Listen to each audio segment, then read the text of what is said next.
Hello, in this video, I'm going to be going over problems and errors that I came across while flying the DJI Agras T10, and I'll take it one problem at a time and the solution that I came to resolve the issue. First off, one of my go-to fixes for every issue is to do a power cycle. So turn the transmitter and both the drone off and back on. I know it's kind of cliche, but that tends to solve a lot of the issues before they arise.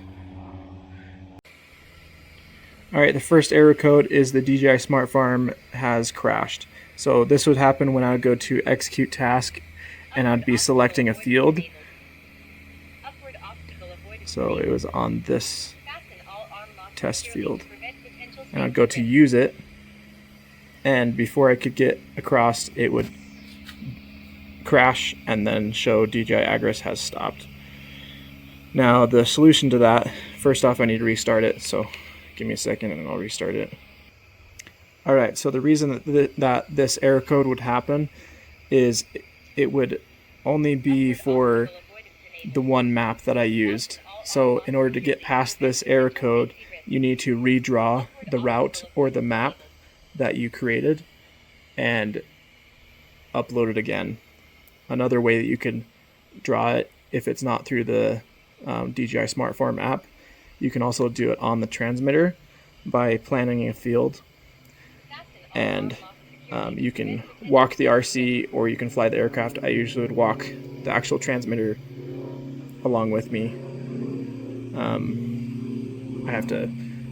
That one's not really that hard, self-explanatory. It'll take you step by step on how to make a route. But you can either do that or redraw it in the Smart Farm app, and that should resolve that error code. The other error code is the dispenser on the bottom of the T10 would get jammed or gunked up, and it just wouldn't be spreading correctly. So what I would do is go into execute task as if you're going to go and do a manual flying mission and pressing the manual dispense button. So into the filters I would take the hopper outlet size and push it all the way to 100% so the gates open all the way, and then close them and do that a couple times, and that usually gets the gunk out of it.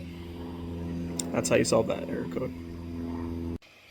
So this one is the error code or it's not code, but it's just when I plug in the transmitter to charge, it charges through the side right here, and the internal battery of this transmitter won't charge anymore, which you may think that's an issue. How are we going to get battery? It's going to die and then be useless. No, because there is an external battery on the back. These recharge the internal battery. So as you can see right here, there's the two battery symbols in the top. There's one at 60%, which is the external battery on the back, and the internal battery is actually being charged right now by the external battery. As long as you make sure that the external battery is charged enough and you bring one or two extra out into the day, you should be fine. Even if the internal battery gets down to 20%, you can plug in an external and it'll charge it. It won't go above 50%, but that's fine. This is the last error that I came across.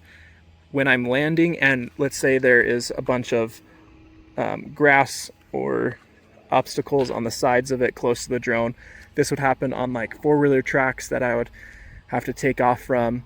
I'm not really cutting any grass or anything, but underneath the drone there's a obstacle sensor right there, and it detects that there's grass or other things close by.